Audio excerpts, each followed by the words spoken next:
Hi friends, welcome to my channel. In today's video, I'm going to talk about new scenario in Power BI. So please try to watch all my previous videos so that you'll get more understanding on different technologies like a SQL Server development, performance tuning, Power BI and DAX, and integrated services. Now we'll go to the Power BI desktop. There you can understand today's video demo.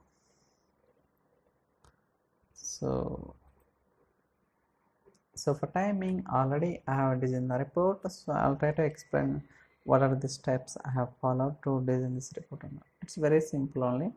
So here we can see that so this is the matrix visual and this is the matrix again. So this is the slicer. So what I'm trying to display here is, so for each year wise I'm trying to display the week wise sales. For example, if you look at here, in 2001, so from week 27 onwards, so why it is showing week 27 means in my data set, so sales are starting from the July 1st 2001 to December 30 no, to July 31st 2004. Okay, so this is the duration between the sales in my data set. That's why you can able to see from week 27 onwards, right?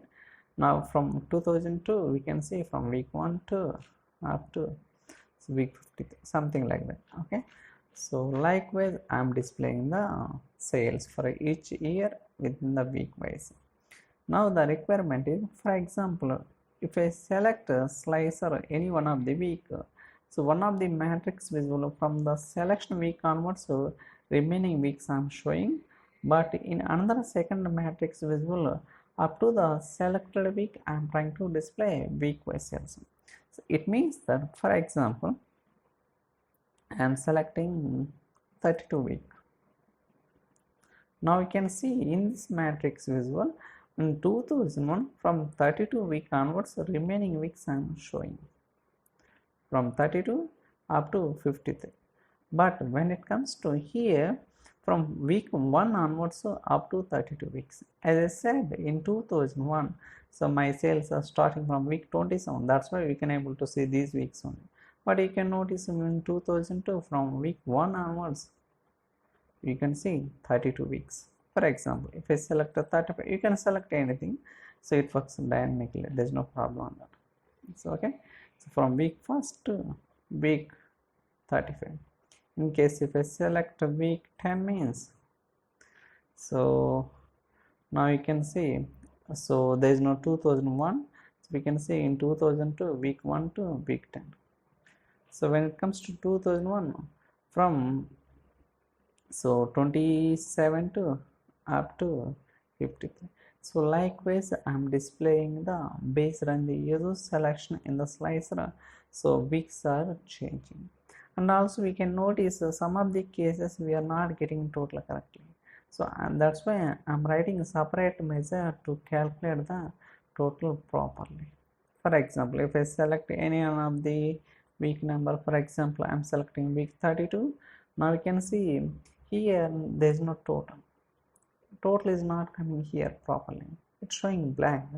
But as per my requirement I need to display the total also, that's why I'm writing a separate measure here also. But here if you notice total is displaying, but this is not so correct total, so that's why again I have written some other measure. So now I'll try to go through the code and understand so what exactly what kind of functions I have written. It's very basic, simple only. So click on week sales. So try to zoom in so that we can see clearly. Yeah, basically I have used a couple of variables. So in the first variable I am trying to capture what are the value you are selecting in the slicer, and in the second variable I am trying to take the max week number. Okay, and finally in the third variable I am trying to so pass these variables to the filter condition. Based on that I am trying to return the result variable. Okay, same thing, this is the condition I am doing for week 2 also, same thing. Okay, again here also based on the selection I am trying to display the week wise sales. Okay, so now it's working properly if we select any slicer in the visual. So I think that's all for today's video. I hope you like this video.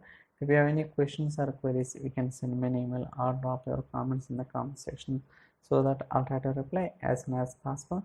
Thank you so much for watching. Thank you guys.